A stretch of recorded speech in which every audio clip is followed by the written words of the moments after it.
Indian genetics is complex. It's like a puzzle with missing pieces and buried secrets. Haryana में एक community है, road community. Traditionally ये खेती से जुड़े लोग हैं और हिस्टोरिकली अपने आप को एक वॉरियर क्लास से भी रिलेट करते हैं। इस कम्युनिटी के लोगों का ये मानना था कि इनके पूर्वज मराठा वॉरियर्स थे जो पानीपत की लड़ाई में हरियाणा आए थे और उसके बाद वहीं रह गए। And there was a time when this theory was popular among road community. लेकिन everything changed जब डीएनए रिपोर्ट सामने आई। इस कम्युनिटी के डीएनए सैंपल्स में मराठा एंसेस्ट्री के कोई ट्रेसेस नहीं मिले, लेकिन जो मिला it was totally a shocker. इस कम्युनिटी के जीन्स में 40 से 50% तक सेंट्रल एशियन या स्टेपी एंसेस्ट्री अभी तक प्रिजर्व्ड है। इतना ही नहीं, इस कम्युनिटी में स्कैंडिनेवियन कंट्रीज के डीएनए ट्रेसेस भी मिले हैं। ये एक ऐसी रेवलेशन थी जिसने सबके होश उड़ा दिए। कहाँ ये लोग खुद को मराठों का डिसेंडेंट समझ रहे थे और कहाँ स्कैंडिनेवियन कंट्रीज और स्टेपी एंसेस्ट्री। इसी स्टेपी एंसेस्ट्री ने इंडिया को डिवाइड किया है दो ग्रुप्स में, आर्यंस और द्रविड। 1850s में एक जर्मनी बॉर्न ब्रिटिशर ने यानी मैक्स मुलर ने ये थ्योरी प्रपोज की, ये समझाने के लिए कि भारत में संस्कृत या इंडो यूरोपियन लैंग्वेज कैसे आए। सेंट्रल एशिया से ट्राइबल लोग यानी आर्यंस भारत आए अपने साथ एक भाषा लेकर, हड़प्पन्स को साउथ की तरफ पुश किया और नई भाषा और नया रिलीजन डेवलप किया, हिंदुइज्म। ये सारी थ्योरी बस ये प्रूव करने के लिए थी कि जो भारत को भाषा और कल्चर दिया वो बाहर के लोगों ने दिया। इसलिए Sanskrit is more closer to Indo European languages than Dravidian languages. Max Muller ने 1850s में ये थ्योरी प्रपोज की और 1850s में भारत कॉलोनियलिज्म का शिकार बन चुका था। And in those times Indian के पास इस थ्योरी का कोई काउंटर भी नहीं था। मैक्स मुलर ना कोई हिस्टोरियन था, ना कोई आर्कियोलॉजिस्ट था और ना ही कभी भारत आया था। बट लैंग्वेज को मैक्स मुलर ने रेस से कनेक्ट किया और ये थ्योरी प्रपोज की, क्योंकि उस टाइम पे इस थ्योरी को एक्सेप्टेंस दिलाने का एक ही लॉजिक था और वो था race. North Indians look like Europeans, South Indians look like original inhabitants. North Indians speak Indo European languages and South Indians speak Dravidian languages. Means ये दोनों अलग अलग रेस के लोग हैं।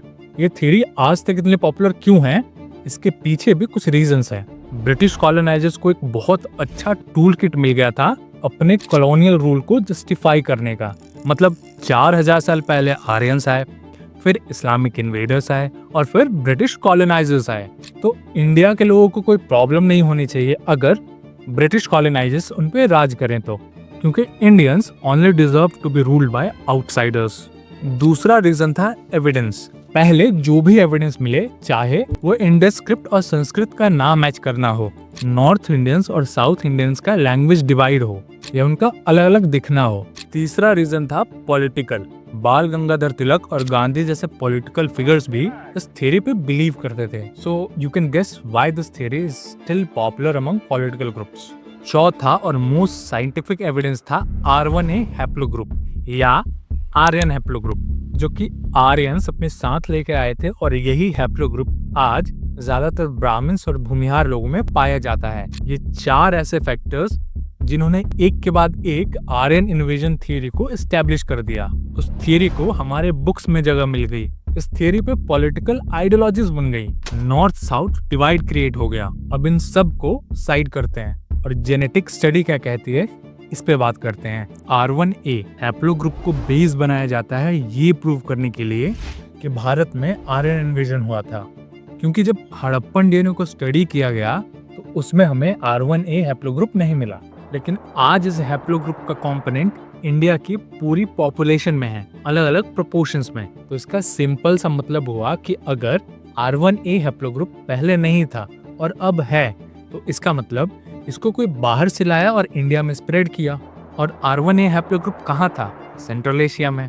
अब वीडियो में आगे बढ़ने से पहले कुछ ऐसे टर्म्स जो हमें पता होने चाहिए, जैसे माइटोकॉन्ड्रियल डीएनए क्या होता है, मॉलिक्यूलर क्लॉक का क्या काम है, ये हैप्लोग्रुप क्या होते हैं और जेनेटिक एंसेस्ट्री कैसे ट्रेस होती है। साइंटिस्ट पहले कोई जेनेटिक मार्कर स्पॉट करते हैं किसी डीएनए में, जैसे R1A, और फिर उस डीएनए के स्पेसिफिक पैटर्न्स को भी डिकोड करते हैं। फिर उस जेनेटिक मार्कर को और उस स्पेसिफिक पैटर्न को कंपेयर करते हैं एंशिएंट और मॉडर्न डीएनए सैंपल से। एंसेस्ट्री ट्रेस होती है दो ब्रांचेस से, एक फादर्स ब्रांच और एक मदर्स ब्रांच। अगर मैटरनल साइड का इंफॉर्मेशन चाहिए तो हमें माइटोकॉन्ड्रियल डीएनए एक्सट्रैक्ट करना पड़ेगा, और अगर फादर की साइड का इंफॉर्मेशन चाहिए तो हमें वाई डीएनए एक्सट्रैक्ट करना पड़ेगा। इंटरेस्टिंगली, अगर डीएनए सैंपल हमें फीमेल बॉडी से मिला हो तो हमें सिर्फ और सिर्फ माइटोकॉन्ड्रियल डीएनए का डाटा मिल सकता है।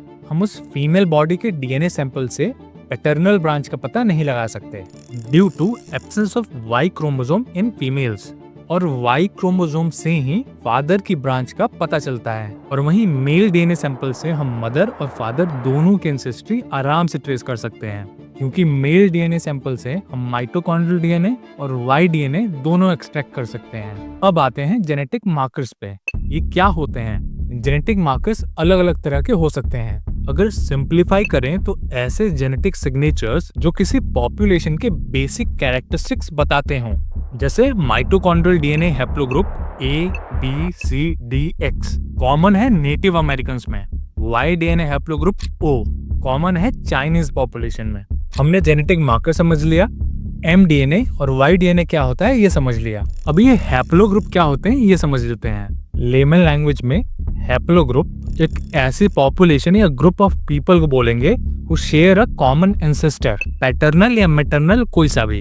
अब अगली चीज ये समझनी है कि एंसेस्ट्री कैसे ट्रेस होती है। किसी आर्कियोलॉजिकल साइट से एक्सट्रैक्टेड डीएनए सैंपल को अलग अलग जगह की डीएनए सैंपल से कंपेयर किया जाता है, वैसा ही पैटर्न ढूंढने की कोशिश की जाती है। एक कॉमन जेनेटिक मार्कर ढूंढा जाता है, और जब जेनेटिक मार्कर मिल जाता है तो उसमें नंबर ऑफ म्यूटेशंस काउंट किए जाते हैं, ये पता करने के लिए कि एक्सट्रैक्टेड डीएनए और डेटाबेस में जो डीएनए है उसमें कितने म्यूटेशंस का डिफरेंस है, जिससे ये पता लग सके कि कितने साल पहले ये दोनों डीएनए किसी एक कॉमन रूट से निकले थे।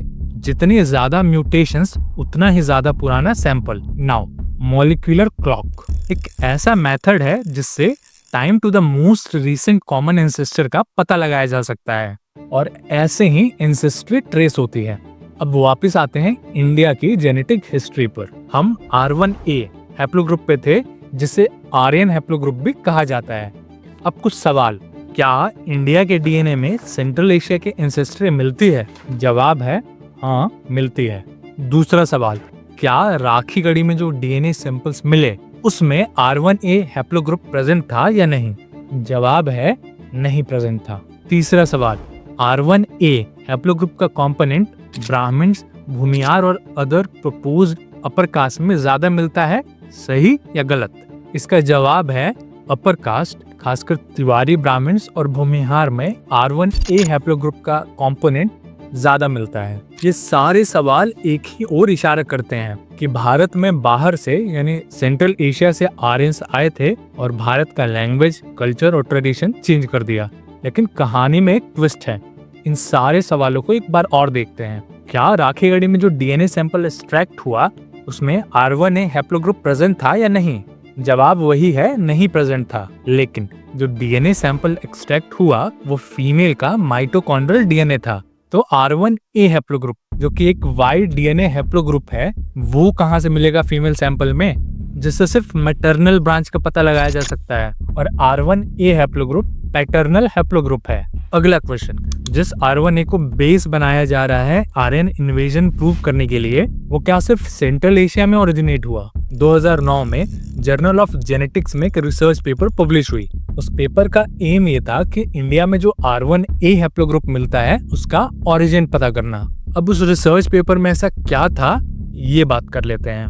टोटल 621 रैंडम सैंपल्स लिए गए। टू बी स्पेसिफिक, 367 ब्राह्मण samples and 254 scheduled caste and scheduled tribe samples. इस डेटा को चेक करने के लिए कि ये डेटा सही है या नहीं, पहले से अवेलेबल लाइब्रेरी में जो डेटा थे उससे कंपेयर भी किया गया, जो कि 400 ब्राह्मण और 1788 वाई क्रोमोसोम डेटा से कंपेयर किया गया। अब रिजल्ट्स क्या मिले ये देखते हैं। अगर सेंट्रल एशिया से माइग्रेशन हुआ था तो दूसरे common central Asian markers like C3, DE, NG वो भी प्रेजेंट होने चाहिए थे उतनी ही फ्रीक्वेंसी में जितनी फ्रीक्वेंसी में R1A1 मिलता है इंडियंस में। ये सारे मार्कर्स क्यों नहीं है? दूसरी चीज, हमने म्यूटेशंस की बात की थी। जितना ज्यादा म्यूटेशन उतना पुराना हैप्लोग्रुप। अब इंडिया में जो R1A हैप्लोग्रुप मिलता है उसकी डाइवर्सिटी यूरोप से 2 से 3 गुना ज्यादा है। दैट शोज कि इंडिया में जो R1A1 हैप्लोग्रुप मिलता है वो 4000 साल पहले नहीं आया।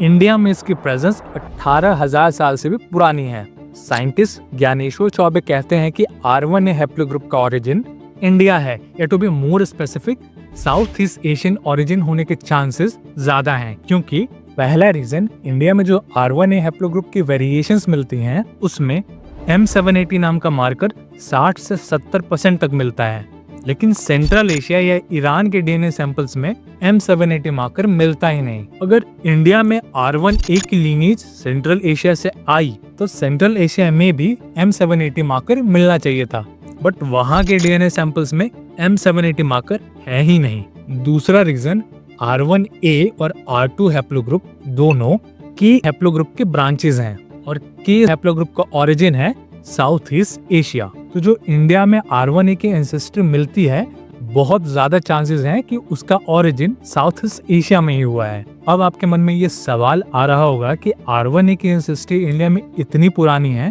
तो कहीं ना कहीं इंडस वैली सिविलाइजेशन में मिलनी चाहिए थी।